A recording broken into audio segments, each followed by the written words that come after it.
Hello, chụp được xua chơi và đói rồi đỏ mình tên quá pro lên ra đói lại cợt mà đừng ngay chán thì là muối hai pram năm pi pon mà phải mùi còn mà ta trời ơi đói từng small từng ấy nữa ta mong mình đang đọc từng sót tiết à nè sai chết nữa cha nam hay sao đó là miền tức đo mong bánh máu thế nè nó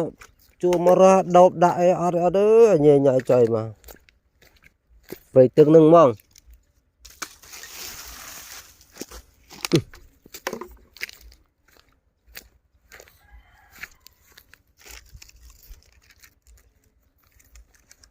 mới cho rộp liền đó mới nhặt liền được chưa như vậy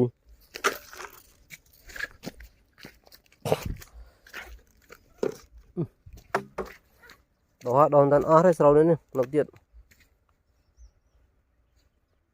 cây cô đã cắt viên cá này cô ạ cô chú ạ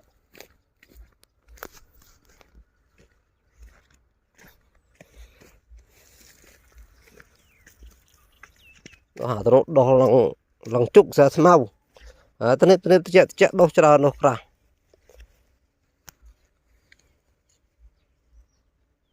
đọt á đây đây ạ mau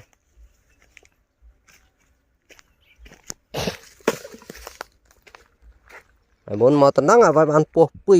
prey mũi buộc thì kia nó mua